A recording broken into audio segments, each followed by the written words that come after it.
9 अगस्त 1947 पाकिस्तान के वफाकी दारुल हुकूमत कराची में एक अहम इजलास जारी है। ताज बरतानिया के नुमाइंदे लॉर्ड एज़मी, कायदे आज़म मोहम्मद अली जिन्ना, लियाकत अली खान, खान ऑफ कलात अहमद यार खान और उनके कानूनी मुशीर सर मीर सुल्तान अहमद खान एक मेज़ पर बैठे हैं। गुफ्तगू इंतहाई संजीदा है, लेकिन माहौल में इतनी तलखी नहीं।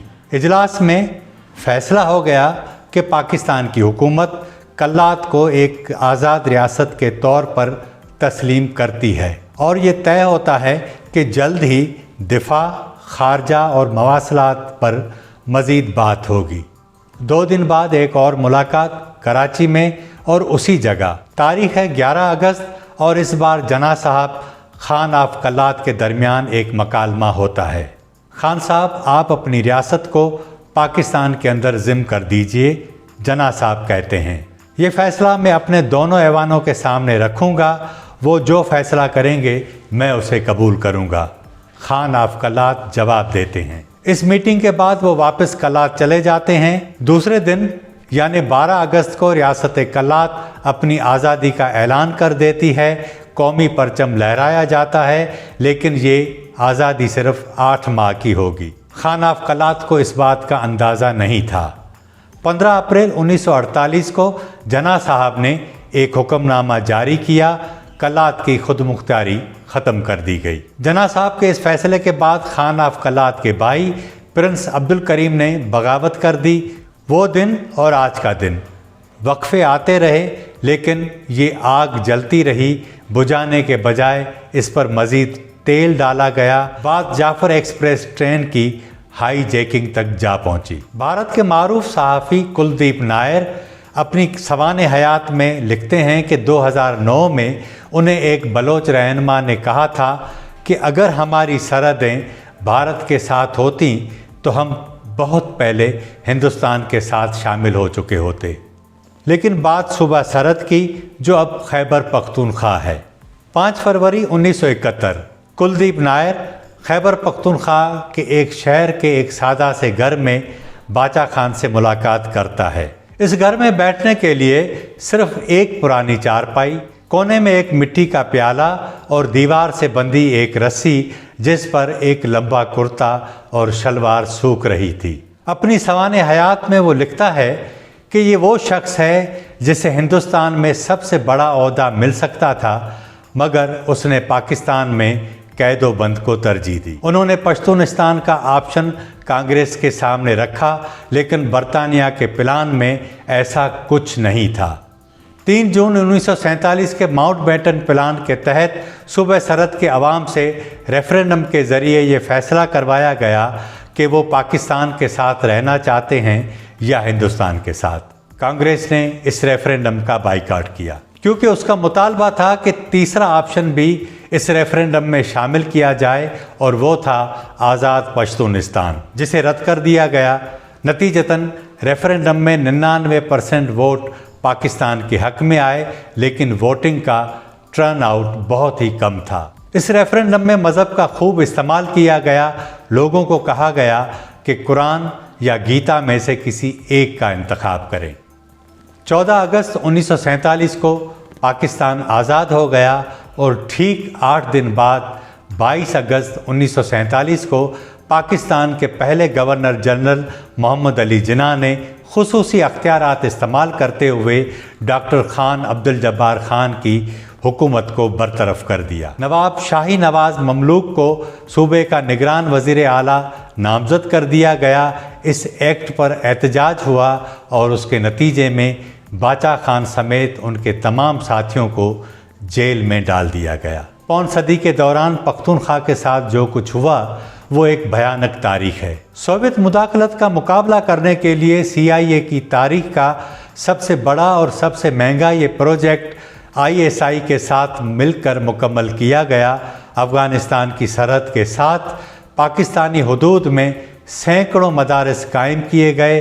निसाब अलग से तैयार किया गया, जिसमें गिनती बंदूकों की तस्वीर के ज़रिए बच्चों को सिखाई जाती थी। कलाशनकोफ आम हो गई। हेरोइन पूरी दुनिया में फैल गई क्योंकि जंगी अखराजात का ایک بڑا حصہ اسی سے حاصل کیا جاتا تھا۔ روسی مداخلت کو روکنے کے لیے افغانستان کے چپے چپے میں بچھائی گئی بارودی سرنگوں نے افغانوں کی ایک پوری نسل کو معذور بنا کر رکھ دیا۔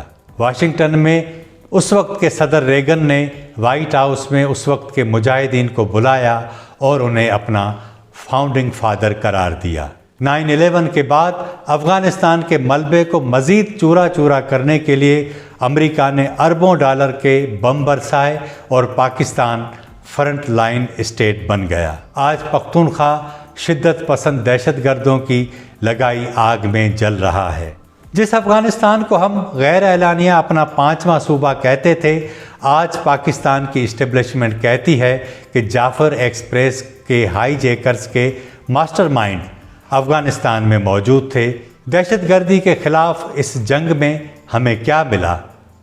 افغانستان بھارت کا دوست بن گیا، لیکن پالیسی ساز خود کو آئینے میں دیکھنے کے لیے تیار نہیں۔ ایک طرف شدت پسند پاکستان کی ریاست پر قبضہ کرنا چاہتے ہیں، دوسری طرف بلوچستان کے مزاحمت پسند پاکستان سے علیحدگی اختیار کرنا چاہتے ہیں۔ آج بلوچستان کے لوگ پاکستانی میڈیا پر جو کچھ سنتے ہیں یا وہ دیکھتے ہیں، کیا وہ حقیقت ہے؟ کیا وہ سنتے بھی ہیں؟ کیا ایک عام بلوچ کے گھر میں ٹیلی ویژن ہے، بجلی ہے، پانی ہے؟ کیا ان کو اپنے نمائندے منتخب کرنے کا حق دیا گیا؟ کیا ان کی معدنیات پر ان کے قدرتی حق کو تسلیم کیا گیا؟ جس آئین کا رونا ہم صبح شام روتے ہیں، کیا اس آئین کے تحت بلوچستان کو ان کا حق دیا گیا؟ جو بلوچ سیاستدان پاکستان کے آئین کے تحت اپنے حقوق کی بات کرتے تھے، ان کو انتہائی حقارت کے ساتھ دور کر دیا گیا۔ مسنگ پرسنز، مسخ شدہ لاشیں، ریاستی آپریشن، یہ سب بلوچستان کے لیے معمول بن چکا۔ کیا بلوچستان کی موجودہ حکومت یہ دعویٰ کر سکتی ہے کہ اسے عوامی حمایت حاصل ہے؟ اختر مینگل آخری سیاستدان تھا جو قومی اسمبلی میں بلوچستان کے حقوق کی بات کیا کرتا تھا۔ پہلے مسنگ پرسنز کی فریاد لے کر ماما قدیر اسلام آباد آیا، اس سے کسی نے پوچھا تک نہیں کہ تم کیوں آئے ہو۔ اس کے بعد پھر حجت تمام کرنے کے لیے ڈاکٹر مہرنگ بلوچ اسلام آباد آئی، اس کے بھوک ہڑتالی کیمپ کو جیل بنا دیا گیا۔ جب وہ اسلام آباد سے مایوس واپس گئی تو بلوچستان کی سرداری روایات کے برعکس عام آدمی نے اسے اپنا لیڈر چن لیا۔ لیکن اب بھی ہمارے محب وطنوں کو اس سے یہ توقع ہے کہ وہ مذمت کیوں نہیں کرتی۔ بلوچستان میں اس وقت 5ویں بغاوت جاری ہے، لیکن اس بار یہ تمام 4 بغاوتوں سے زیادہ خطرناک ہے۔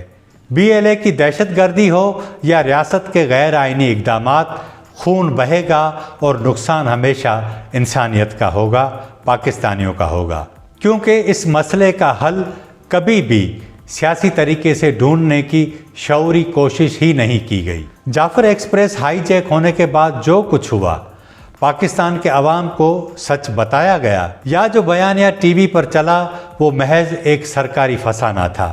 ڈاکٹر شازیہ کیس میں جس ہٹ درمی سے ملزم کو بچانے کا رویہ اختیار کیا گیا، اس نے اکبر بگٹی کو مجبور کر دیا کہ وہ بغاوت پر اتر آئے۔